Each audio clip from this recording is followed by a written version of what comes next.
Welcome, Pewter Report readers and listeners, to another edition of the Pewter Report podcast, energized by Celsius. I am Jon Ledyard from pewterreport.com.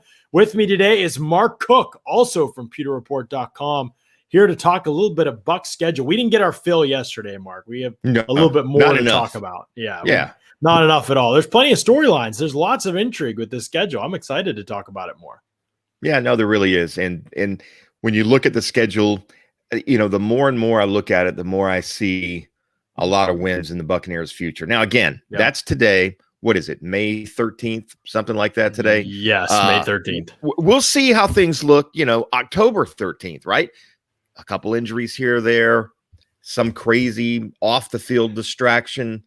It's just not easy to repeat, man. It's not. But, I mean, as I wrote, and we'll talk a little bit about it maybe later in the show in my column today, The Hook, I don't see any game, and we talked about this briefly yesterday, I just don't see any game where the Buccaneers, if they were to be playing today, would be favored in any of those games. Right. I mean, this is just so unreal to think about, John, that just a couple years ago, Scott and I were sitting in London watching Jameis Winston throw 15 interceptions in the first quarter, and not really 15 interceptions, but a bunch of interceptions, 30 for the year, finished the year 7-9, and to think just 2 seasons later, they've got a Super Bowl title, and they're really the favorites to win again. Now, I think there was an article we had up on pewterreport.com today.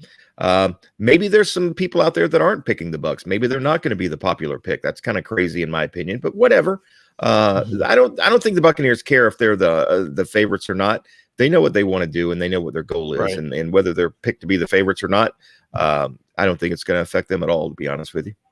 Right. No, I agree with you for sure. I think that we'll talk about that too. We'll talk about that ESPN article that has some controversial choices for Super Bowl representatives, because there's some interesting takes in there as well. We'll talk about this slate of quarterbacks that the Bucs face, defense that they're going to face this upcoming season, give some of our thoughts on how this year could shake out for Tampa Bay, and obviously take your questions, listen to your thoughts about how the year could go as well. And it's all going to be brought to you by our good friends over at Celsius.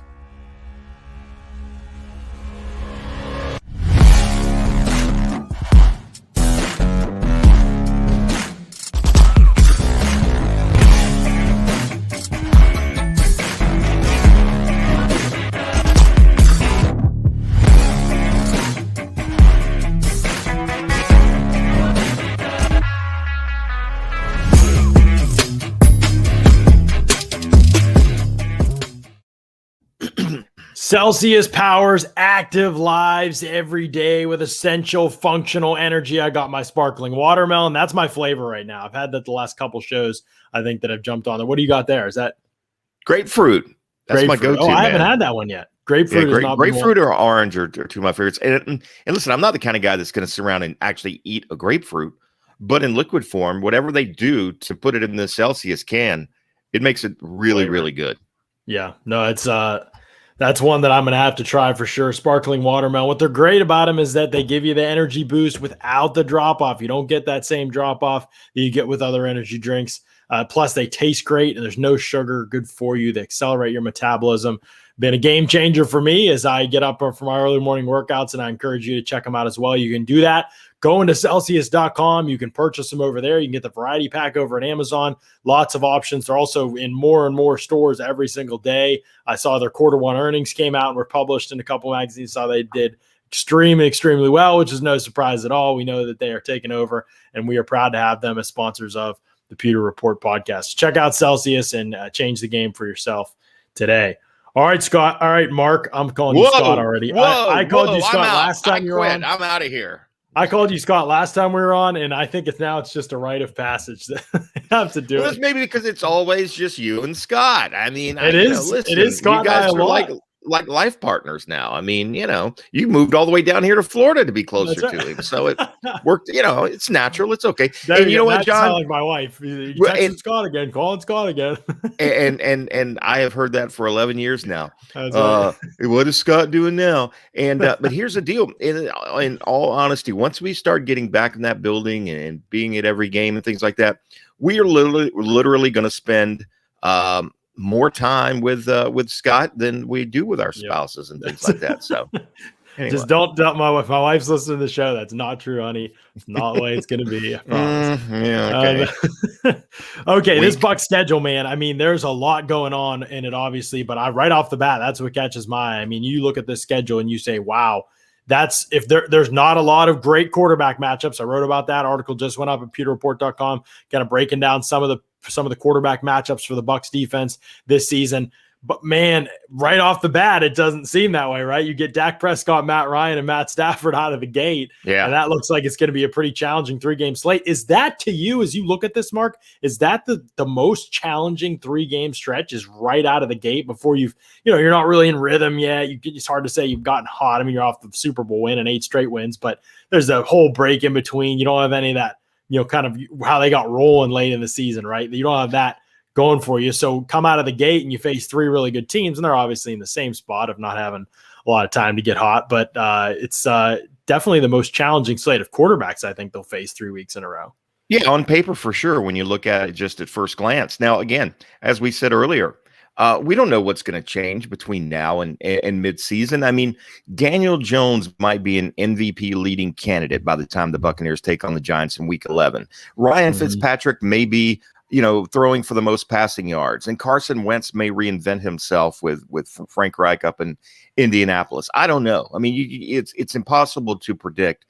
Again, the good thing is, though, John, while I think it's going to be tough, I don't worry as much about the slow start because they are going to get some preseason games in this year. Right. And Jake Arian said, Tom Brady's a guy that likes to play in the preseason. He likes to get his feet wet. He's not one of those guys that just wants to, he's going to argue with Bruce Arians about how much playing time he probably gets in the preseason. So I think they avoid maybe a little bit of that slow start, at least not any more slow than those 3 teams are going to be facing. Because when you look at Dallas with Dak coming back off of a broken ankle, missing most of the season last year, a brand new defense, then you jump right into week 2, Arthur Smith, the new coach. Atlanta's going to be learning a new system while they've got Kyle Pitts. I mean, is he going to be acclimated in that offense in week 2? I don't think so. And then you go to LA, and I don't know that their defense is going to be as good as it was last year. Offensively, they should be better, but I don't know about in week 3 because Matt Stafford, again, trying to learn a new offense. And we saw Tom Brady, the greatest of all time, struggle learning a new offense because he was so used to that. Matt Stafford, granted, he's been through about 4 different offenses during his time in Detroit, but still, I mean, just like Tom Brady said, just the fact getting up and driving to work, it was a different route than he took for 20 years. Same thing with Matt Stafford. Everything's going to change. Plus, there's a lot of distractions in California. I love LA. So anyway, but I mean, when you look at it on paper, you're right. Those 3 games stand out to me as really the 3-game toughest stretch. Again, but we'll see how things pan out because things certainly change between now and the middle of the season. And as you said, I actually completely agree with you. Even though that's the toughest 3 games, even though it's starting the season, the Bucs remember, they went from being the team with everybody new and everybody, how's it going to all gel, and Brady in a new offense and Arians and Leftwich and all these pieces. Now they're the team that brings back everybody, right? They have everybody together again. And it's Dallas that's trying to put together all new pieces on defense and even moving positions for some guys like Reggie Robinson and Keanu Neal and guys that might start or play big minutes, and getting Micah Parsons in there with 2 linebackers you already have. And how does it all fit? How does it all work? They're going to be the ones feeling out roles for people and players. Sure. And so there's a lot of that with Dallas. There's a lot of that with the Rams. You talk about with the defensive turnover and the change of defensive coordinator that they had and a new quarterback now. And so all of that's still going to be happening. Atlanta with the new system that they're going to be trying to learn. So yes, they're the teams to me. You're saying the Bucs, okay, they've got some tough quarterbacks off the bat. Yes. But those teams are looking at the Bucs and saying, man, we really wish we were playing somebody else to start the season. If you're Dallas, you'd love to draw Philly week 1, or something like that. I think is how they're looking at it. And right now, for the Bucs, it's the best time that they could be facing the toughest stretch of their schedule is probably right out of the gate. Yeah, I think you're right. And what was I going to say about the schedule? Looking at it, again, the Atlanta situation, again, both sides of that ball, everything is brand new. They have a new front office, director of college. There's nothing other than Arthur Blank and those uniforms, which, by the way, I was not a fan of their uniforms last year. The new uniforms. I think the Buccaneers won the uniform battle of all the teams that got new uniforms last season. But again, then you look at LA and how are they going to be? I mean, they're playing against one of the brightest offensive minds. There's no doubt about it with McVay out there.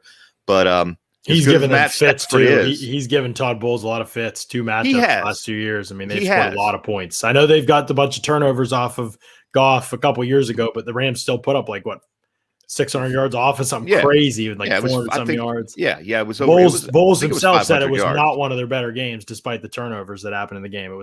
He did not consider it. I remember him saying last year one of their better games. I know somebody referred to it that way. Something that I thought was interesting that Jake Arian said on the podcast earlier this week was the Buccaneers should be 25% better than they were last year, at least, based on the fact that Tom Brady. I mean, just think about this. Tom Brady, Mike Evans, Chris Godwin, those guys are on the same page. Leonard Fournette, Ronald Jones, you throw in Bernard, O.J. Howard coming back, Rob Gronkowski.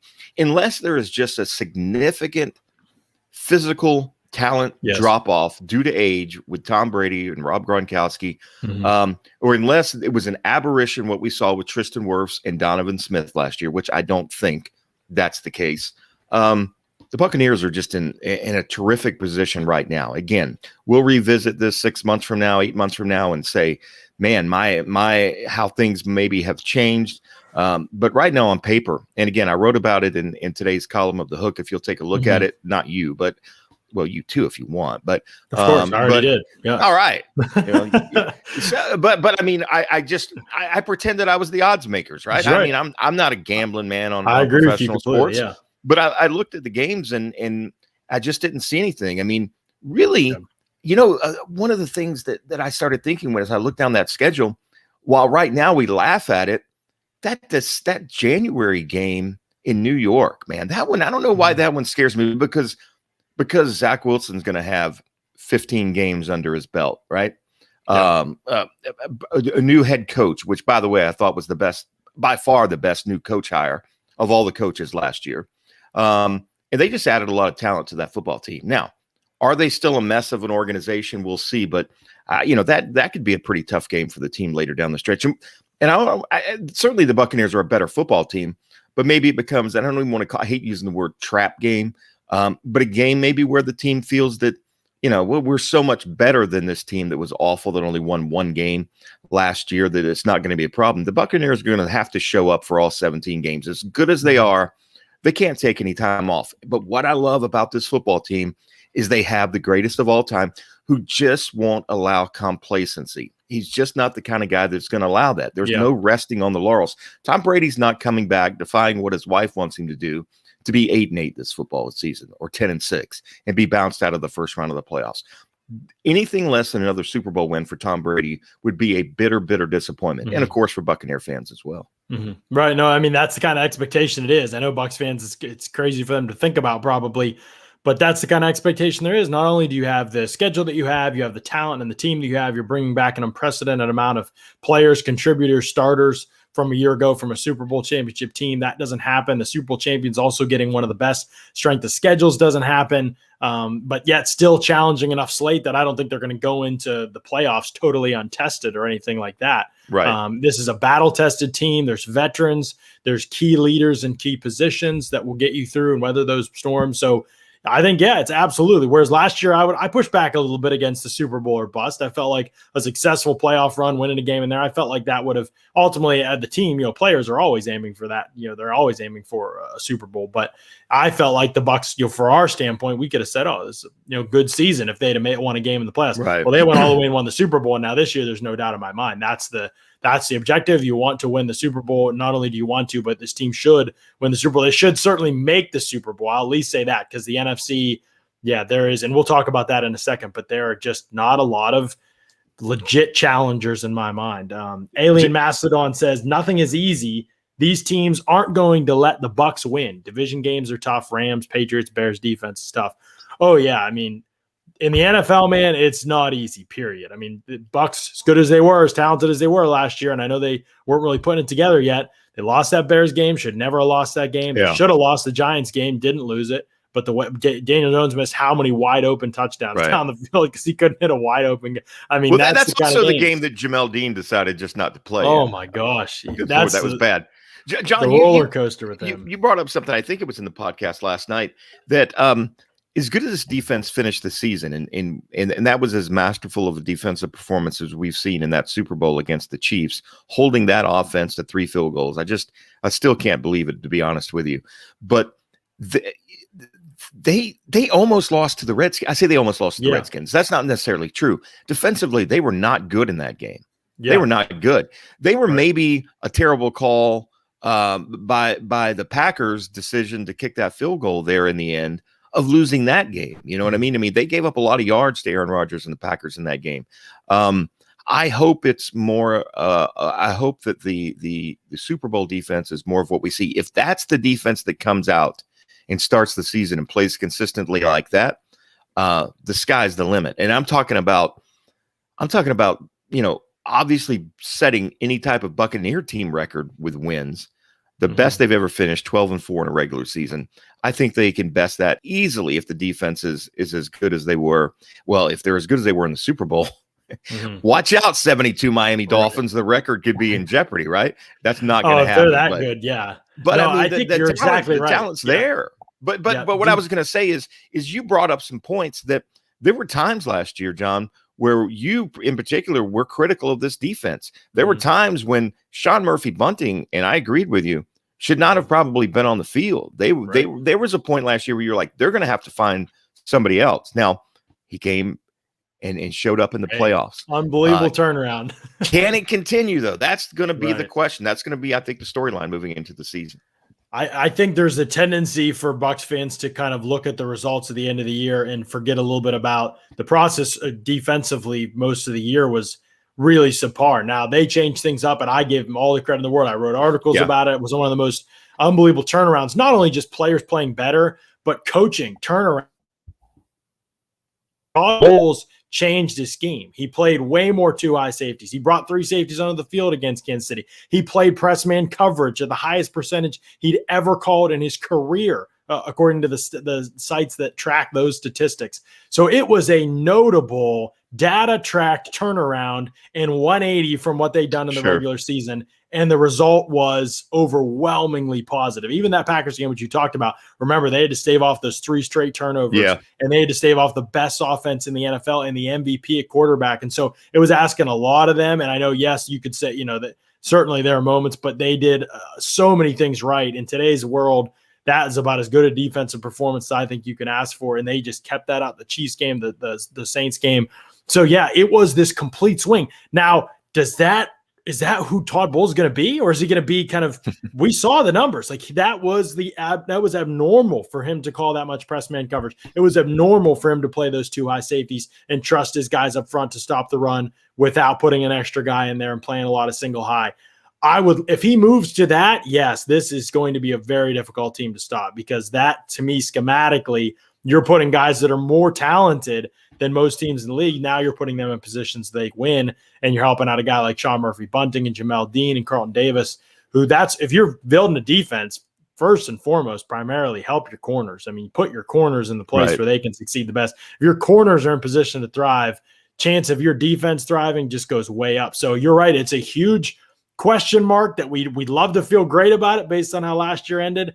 But I still have some uncertainty about that side of the ball and how everything is going to work itself out there, particularly with the secondary. Not that there isn't talent, but I just not sure how it's all going to be used and how it's all going to develop this year. We talk about, the Buccaneers losing somebody on offense that hurts their offense, but I think depth-wise, they're a lot more deep on the offensive side of the ball from quarterback all the way down to the last offensive lineman compared to the defense. If Carlton Davis goes down for a significant amount of time, that's going to hurt this football team. We saw what happened without Vita Vea, and that's a question I wanted to ask you, John. We talk about Todd Bowles changing things up scheme-wise and things like that. Was Vita Vea that big of a difference between giving up 26 points at Green Bay to 2 weeks later only giving up 9 points? Because, he was well, actually, he came back for For that Packers the game. Green Bay game. Yeah. Yeah, all right. Well, then that theory goes out the window, or that question I have. But But I think it was in general. Yeah. You saw the last time they played the Chiefs in the regular season, right? And they didn't have well, them. and what I've that's the thing. That's the thing I was going to say about Todd Bowles. The one thing I love about Todd Bowles is he's not a stubborn fool that's going to say, "Well, we're just going to do the same thing we did in that first Chiefs game because it didn't work." You know what I mean? He didn't do the same thing in those first two New Orleans games that he did in the playoffs. It was a completely different defense, a completely different approach, and a way to attack that. And that's what I love about it. That's where coaches make their mark. I mean, every coach in the NFL is probably pretty good at teaching technique, and they probably get an overall good grasp of the scheme. But it's a chess match, and Todd Bowles won the chess match, right? He might have lost the first match against the Chiefs, but he won the one that counted. Same thing with the Saints. He lost the first two, but I want to say he practiced his chess game a little bit. He got in the lab and figured things out, and it panned out. And just the confidence, though, I think people can underestimate that a little bit too. Sean Murphy-Bunting is a perfect example. When we talked to him last year, there were times when this guy just was not a confident football player on the field. But he got that interception against Washington. He got the interception against the Packers, and he just changed as a football player. Hopefully he can keep that going moving forward, and really the defense in general.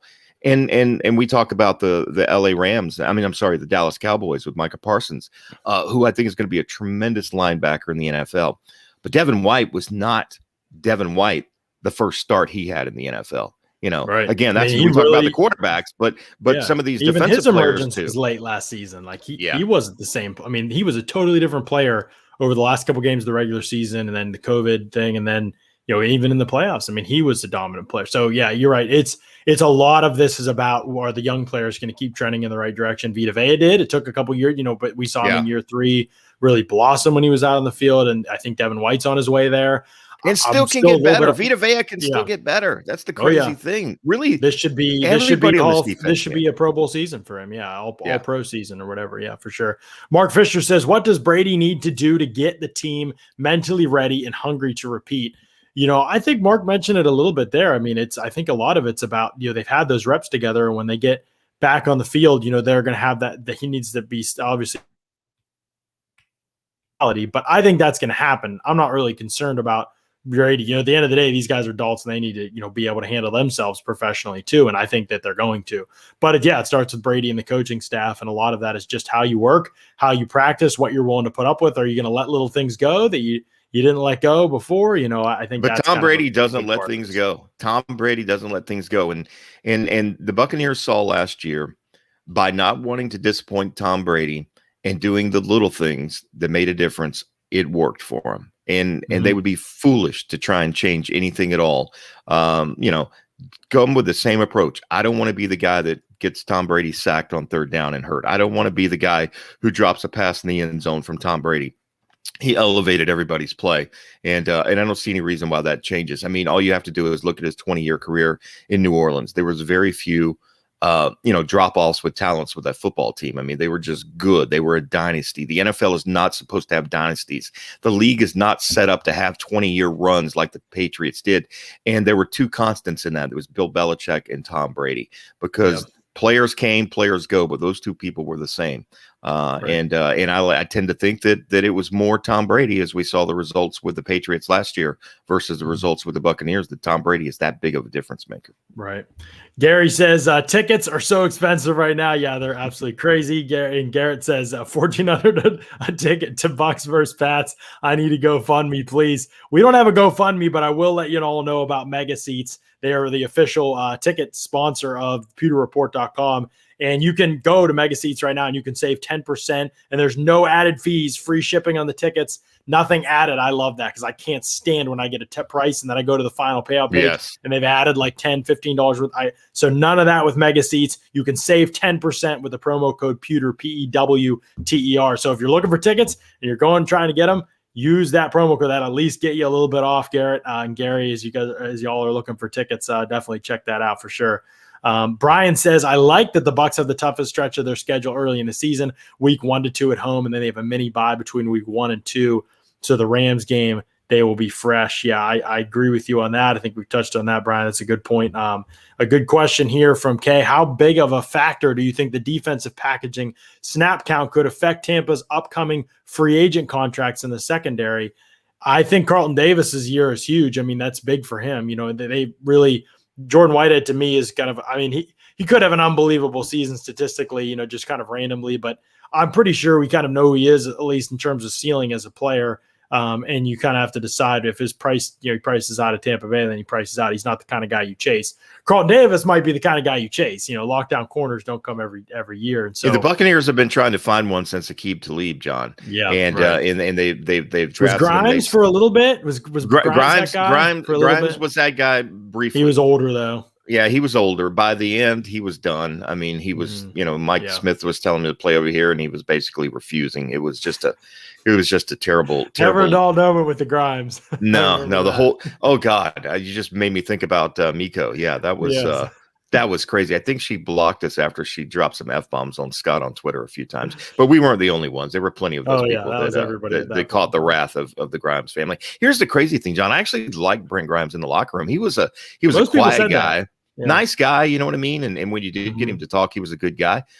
He was just a bit of an odd character, right? I mean, he was a guy that wore Vans in the locker room, right? You don't see many of these NFL football players wearing checkerboard Vans. And he, while the guys were playing ping pong, he was kicking a soccer ball around. He was just a different kind of cat, you know what I mean? I kind of liked him. I just don't understand. I'm not going to get into his personal relationship, but just a odd dynamic between him and Miko. But obviously it works, so more power to him, I guess. But I think, Carlton Davis, Kane answered your question. That's the big question to me. Like, obviously he's going to be out there again, no matter what. The snap count's not the issue with him, but the defensive packaging, if he's allowed to play press man, I mean, you saw, A, look at the numbers, but B, just look at the tape really more than anything of when he is allowed to press versus when he's not. I mean, the difference is just major. He's just not quite as instinctive in zone, and he's so physical and so good technically in press that he hardly ever gets in bad positions. And he played a lot of last year, not at 100%, and played very, very well, I thought. So, he needs to be a part of the solution. Mark's right. But if he gets hurt, that is a big blow. That he's one of the most important players in the Bucs team, in my opinion. I voted for him as defensive MVP of last season because I think the position is that important in his role for the Bucs, being able to guard guy, one-on-one as a corner. I thought that was the most important role that anyone played defensively for them. So that's why last year. Now we've got, what was another good question in here? Oh, Jack was thinking scheme-wise, what teams run schemes that you could see giving the Bucs problems defensively or that work well against the blitz-heavy scheme? I don't know if it's a run scheme thing so much as that gives them problems. I mean, definitely when they face more zone-heavy teams, it becomes a little – I mean, there were some games where they were unbelievable, like the Packers game and the Falcons games. I thought they did such a good job against zone schemes. But then the Vikings game was the one that gave them the biggest challenge. So I don't know if it's a scheme so much as it is making sure that you're communicating well before the snap. I don't think it's a certain scheme that will give the Bucs problems, to be honest. I think it's communication and making sure that you have got all your gaps covered with your alignments up front. But the Bucs have seen it all over the past 2 years, Mark, and they've been the number one run defense in the NFL.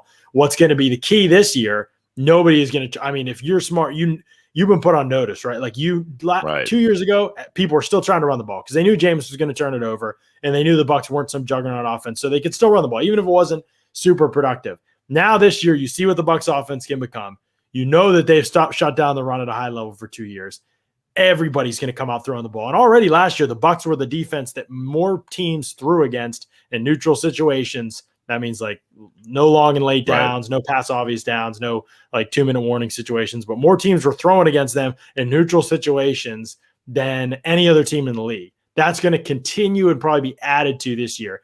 Everybody's going to come out going right for the Bucs' throat. That means the secondary has to be on point. That means the scheme has to be on point. That means you need to come out playing more two-high safeties with the objective to stop the pass and force teams to run the football rather than the other way around. That'll be a shift for the Bucs coaches mentally, I think. Whether they can make that shift or not will probably go a long way toward determining whether we get the Bucs defense from the playoffs or if we get the Bucs defense from a lot of those regular season games where there were good moments and there were good things, but there were a lot of bad too, and there might be kind of a seesaw thing week to week. The good news is, John, the Bucs will put up 50 points a game, so it doesn't matter if the defense gives up 35. I mean, that There's is, some you know what? truth to that. There is. That's what I was going to say. There's a luxury that this team has that if it is one of those games where it's just not a good matchup, whether it be the Rams and Sean McVay and what he does, or the Falcons with their loads of offense. If it's just not a good matchup, as I joked about in my column today against Atlanta. Okay, by late in the season, Atlanta may have figured things out offensively. That's okay. Brady can throw up 31 in the second half again, no problem. They've already proven it's not like if the Falcons had improved their defense, I would be a little bit more concerned about them, but I still think they're a complete mess on the defensive side of the ball, and it's going to take them a while to figure out that scheme. And they just don't worry me. The Buccaneers, if they have bad games defensively, they should be able to make up for it offensively. Certainly, it's amazing how many points, yards, everything the Bucs put up last year, while only being able to put it together for parts of games, or there was not that many consistent effort. Even when they got to the playoffs, I didn't feel like they were truly dominant on offense over the final 3 games of the playoffs. And yet there they were putting up huge points, getting 30 points a game, and it was man, this team just can't, even when it's not all perfect and it's not clean or not always necessarily. I mean, there they are putting up 30 points. I think that's what Jake was talking about. I mean, they're going to be 25% better, 25% better of 30 points a game that they average the best since offense, the best offense in Bucs history. That's what we already saw. And so, it's hard to believe that they won't be beyond that. I think you're right. Hey, speaking of being beyond that, we're always kind of looking to be on the cutting edge of things over at pewterreport.com. So check out Locker Room. It's a social audio app that is changing the way we talk about sports. It's the only place for live audio conversations about the takes, rumors, news, and teams you care about. React to sports news as it happens, gather all your friends and watch parties for the biggest games, rep your favorite teams, and find your community. Better Sports Talk is just a tap away. Download on the Apple App Store and join the conversation at Locker Room tonight. Taylor and Matt will be over there. You can celebrate with Taylor. His new job that he announced on Twitter is going to be a sports reporter for the Plant City Observer. And so you can go shout out Taylor over there on Locker Room tonight. He and Matt will be on. I'm not sure what time, but if you get on Locker Room and follow Pewter Report, you'll get sent the invite when they go live. But they'll be on there tonight talking about the Bucs schedule, and you can give Taylor a little shout out for his new gig as well. We're proud of him and excited to see where that takes him for sure. Absolutely. So. John, real quick, I want to mention that we did a contest on Monday with Jake Arians. We had a Coke bottle that his father had signed, Bruce Arians signed, that we were going to raise some money for the Bruce Arians Family Foundation. That is still open for a little bit longer. We're going to keep it open until 8 o'clock tonight. But right now, the high bid for that, $251. So anyway, get your bid in, get a secondary bid in, because autographed for some by reason, Bruce. I mean, that's a great mag. Somebody on Instagram said, why in the world would Bruce Arians sign a Bear Bryant Coca-Cola bottle? Well, you got to be a Bruce Arians historian, but he coached with the Bear. I mean, was that his first big opportunity? That was his first big opportunity, man. And to go coach with Bear Bryant, I mean, could there have been a better guy from him to learn from? Right. And, he doesn't make him, be the Junction Boys where he's running them to death and not giving them water breaks like Bear used to do in the old days. But there was a lot of toughness. And I think if we're actually going to have Bruce Arians on, we're working on that, getting that scheduled. And you know what, John, that's something I'd love to ask Bruce about, some of his mentors and what he learned from a guy like Bear Bryant. But anyway, the point is that is still up for bids for a little bit longer until 8 o'clock tonight. If you'd like to go higher than the 251, you're more than welcome to do that. Even if you want to come in second place, just in case the first place guy doesn't work out, you may still win the bottle anyway, but it'll make a great addition to your man cave to have BA signed Bear Bryant Coca-Cola bottle. A weird, kind of odd collectible, but we actually gave him one because he was we were the first podcast he was on after he got the job, John. Wow. We had him live over at One Buccaneer Place, and I say live, obviously it was live because he had to be there, but yeah, in person is what I meant to say. Right. Yeah. And we gave him, and as I had it in like one of those gift bags, you know what I mean? It wasn't wrapped in like wrapping paper, and I handed it to him, and he picked it up. It's kind of heavy, and he was all excited. He said, "You boys got me a bottle of Crown?" Like, no, Bruce. And he opened up and he wasn't disappointed, but I think he would have preferred the crown. But Right. anyway, we gave him one for him to put in his office, and then we asked him to sign one as well. So that's the bottle that we're giving away. If you'd like to do that, you need to go to our Twitter account and use the hashtag Pewter Report Pod, hashtag Pewter Report Pod, list your amount, and we will let the winner know after 8 o'clock tonight. We also had the actual winning bid actually came in via email. So if somebody wants to email higher than 251, mark at pewterreport.com, and we will take your bid. That's open until 8 o'clock tonight. All money goes to the Arians Family Foundation. Alan asks which rookie will have the most impact or contributions this year. I think it's going to be Joe Tryon. I don't think there shouldn't be much doubt about that. If he doesn't have the biggest impact, somebody got hurt. Somebody got hurt that you didn't want to get hurt. Maybe a couple people if Robert Haynes you see in the field and or Jalen Darden. But see, Darden could be that guy that makes it. If he's a great return guy, yeah. If he's a great return guy, maybe he's the one. But it feels like it's going to be Tryon. He'll get opportunities as the number 3 edge rusher. I'm disappointed, by the way. I know y'all probably are wondering where's John Owning, the guest that I promised from Dallas Morning News. Promised him last night on the show. He had to actually back out. He had a legit family emergency, so definitely thinking of him a little bit. But he had to back out last minute for this show, so Mark jumped in kindly and did this with me today, and we kind of switched gears a little bit. But yeah, he was going to break down. I'm hoping we can get him on next week and we can talk Cowboys Bucs for week 1 and talk a lot about. He's a great scout of edge defender position, and so he was going to talk a lot about Joe Tryon with us. So trying to get him rescheduled for next week to talk about those things should be fun. And we're hoping to have a great lineup of guests for next week. Monday, we'll have rookie minicamp impressions. Then hopefully we have Bruce one of the next 2 days. We're trying to get him one of the next 2 days. We'll see what happens with his schedule if we can get him. And then hopefully John Owning the other day, maybe to talk Cowboys and Joe Tryon and what he saw from him during the scouting process. He'll have some intricate thoughts there. And then Thursday, we're going to have a Mike Clay on from ESPN. He's going to talk about a lot of his work with strength of schedule and things like that and why he picked the Bucs to repeat as Super Bowl champions. He was one of the few, Mark, to pick the Bucs. The ESPN released a roundtable of talk about that analysts. Article. Yeah, that they said that in that article, 3 people picked the Rams to represent the NFC in the Super Bowl. They all picked the Rams to lose to a different AFC team. One picked the Chiefs, one picked the Bills, one picked the Browns. But 3 people picking the Rams. 2 people did pick the Bucs. Mike Clay picked the Bucs to win. The other person, I forget who it was, picked the Bucs to lose. So we'll talk about with Mike Clay on Thursday, but really excited to have him on the show. I think that's going to be a 1 p.m. start, but we'll obviously remind you of that a bunch as we get closer to that day. So it should be a fun show. But that ESPN article surprised me a little bit. A lot of belief in the Rams out there. And if Aaron Rodgers gets traded away from Green Bay, Mark, and he goes to the AFC, which seems very likely that he gets traded, but more likely that he goes to the AFC, even if he does get traded, not the NFC. That does not leave many legitimate challengers for the Bucs to represent the NFC in the Super Bowl. I mean, but the Rams would be at the top of that list. I think the Rams, and I think I would never sleep on Russell Wilson and the Seahawks. It's just a dangerous football team to me. But maybe more so than that is San Francisco. I think this is a team that's loaded on both sides of the ball. Question mark is, Jimmy Garoppolo, is he going to be able to hold off the rookie? And that's going to be the question mark for me. But I think if the Buccaneers weren't to finish as the number 1 seed and perhaps San Francisco were to be the number 1 seed, that'd be a tough trip for them out west to take them on. Or if you say the Rams, even if they do beat the Rams in week 3, right? The Rams will be better towards the end of the season. If they end up with that number 1 seed, have to go back out to LA. That would be something that would make me a little bit more nervous, certainly, than if they were playing them back at home again.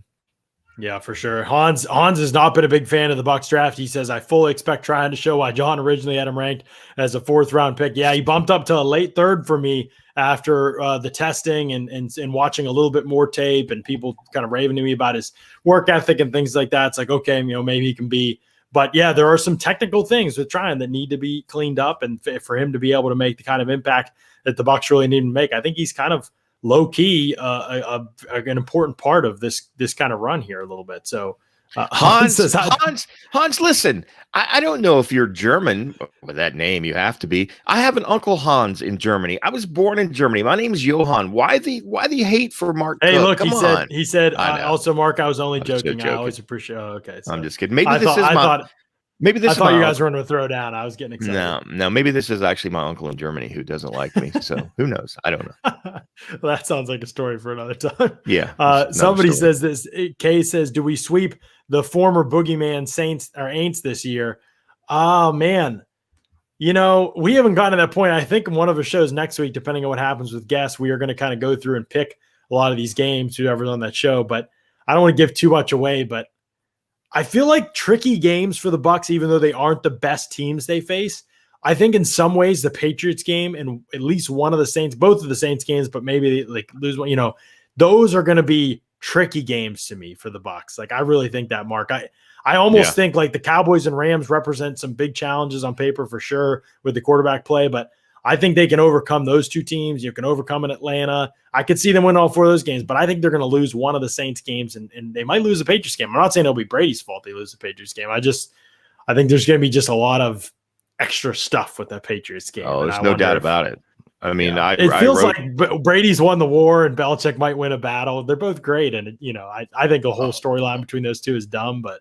Well, in the hook today, I wrote that, Bill Belichick, unless he sells his soul to the devil to win this game, which, you know what, I could totally see him doing if he had that opportunity, because that's how bad he would love to be able to beat Tom Brady back up in Foxborough for sure. He absolutely does not want to lose to Tom Brady. He's already had to hear it that it was Brady that made that 20-year run successful. And again, he doesn't listen to the media, though, Mark. He doesn't read anything. He doesn't listen. But his wife does. And she whispers in his ear when they lay down. Yeah, I think that he does hear it, but I don't know. Yeah, sure. bristles a little bit at that, and so he's going to do everything he can. He's going to throw everything he can at Tom Brady to try and win that football game. But I think, the Buccaneers, just on talent, on paper, they're a more talented football team. And I'm a firm believer the more talented football team should win. And when coaching is fairly even. And I don't even know that it's even. I think this coaching staff here in Tampa Bay is as good really as any in the league. Yeah, top to bottom anyway. Hey, we interrupt this program with some breaking news. This important PSA is brought to you by Manscaped.com, Mark. This is your pubic service announcement and the news you've all been waiting for. The Manscaped engineering team has confirmed that they have successfully created the Lawnmower 4.0 trimmer, which is now available for purchase in the USA and Canada. This new trimmer was just released only moments ago. Moments might be somewhat over and over. No, it might be actually pretty accurate, but we are one of the first to get our hands on it. Yeah, we just got ours today. Here it is. Check this bad boy out.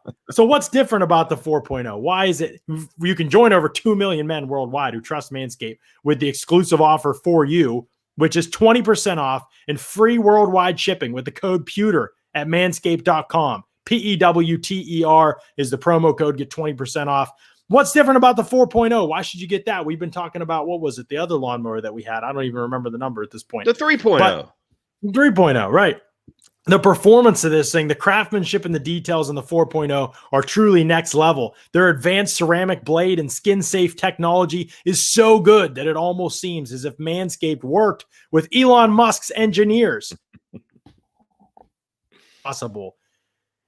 A new multifunction on-off switch. Boom, right here. You can hear that puppy purr. You can engage a travel lock. Created for people like to travel, the 4.0 gives you the ability to turn the 4000K LED spotlight on and off when needed for a more precise shave. The new trimmer even allows you to customize your trim all over through additional guard lengths with sizes 1 through 4. And looks-wise, it's sleek with a two-toned matte and gloss finish. It even features a hot foil stamped black chrome Manscaped logo. Check it out.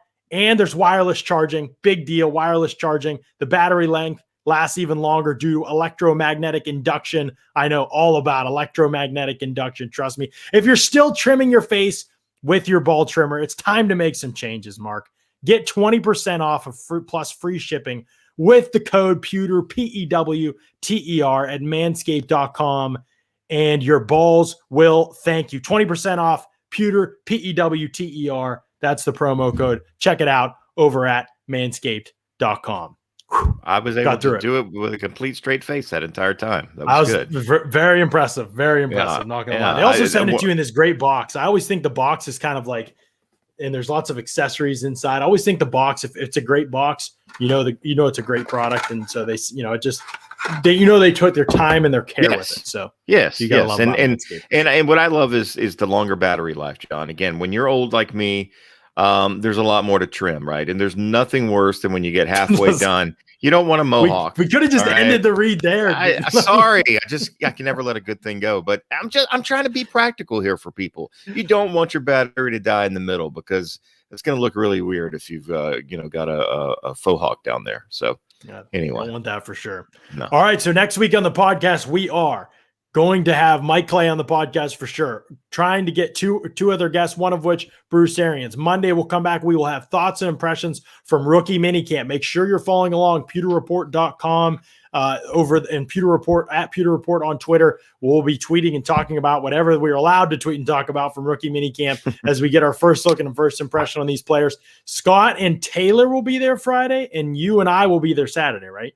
Yep, so that's the game plan right now. Right, that's the game plan. And so we will have that event covered extensively, and then we were going to talk about all that. Monday's podcast is going to be packed full of kind of our observations and those rookies. I can't wait to see Joe Tryon because he didn't play last year. And so has he cleaned up some of those technical mistakes and things like that from 2019? I will be watching very carefully to see if I see any improvement there. Well, and I just want to see Kyle Trask. I want to see that weenie arm that everybody says he doesn't have, right? I want to see, he's going to go try and throw a 30-yard pass, and it's going to go about 4 yards and hit the ground, according to a lot of Buccaneer fans. Yeah, I think he'll be fine. I don't know. Like you say, we're going to find out what we're going to be allowed to videotape and not videotape. I think we'll have a period where we can't videotape or we can't tweet or live report while the action is going on. But in times past, afterwards, there's an open period to film and take photographs. And then after the practice is over, we're able to put that up. So we're going to try and get some really good video of Kyle Trask. And I'm sure he's going to throw at least one ball more than 10 yards for those naysayers out there that don't think he can do it. But that's what I'm going to be looking for. Kyle Trask's arm strength, see how that works out. But I hope we all can remember that arm strength is not for distance. It's for velocity in these situations, because Kyle Trask throws the ball at 40, 50 yards down the field plenty in college. So the first time he does it in the practice, I know everybody's going to have their phones out. Oh, Kyle Trask going to throw deep. That was the point, was velocity with people. I still think his arm's good enough in that way for him to be, it's not like he is like a, Chad Pennington arm or something like that. No disrespect to Chad, who had a good career and did some good things, but the arm was just never great. It's not to that level with Kyle Trask, and with the hashes, closer in the NFL or further out in the NFL, you don't have to necessarily worry about throwing as far from one sideline or from one hash to the sideline. So, but I still think, there's going to be moments where his arm definitely comes up a little bit short, but it's all going to be for distance. He's a good deep ball thrower. That's one of the reasons why they like him in this offense. I think it's going to be for velocity, but you're right. Getting a look at Kyle Trask, getting a look at Joe Tryon. I can't wait to be back out there. It's going to be great. We're going to give you You're all not excited for Grant Stewart to see what he's going to do out there? Of course, the flowing mane. Absolutely. Can't wait, man. I'm telling you, Johnny, this guy makes the football team. He's going to be one of those fan favorite guys. I can tell. He's going to be a personality. And guys with long hair and he does have one of those personalities for sure. Right. Too, so. Right. Those guys always are. So we'll see what happens. It's going to be a fun weekend and a fun next week on the podcast when you all join us a few days from now on Monday. So appreciate y'all jumping in. Appreciate y'all joining us for another edition of the Pewter Report podcast. Out.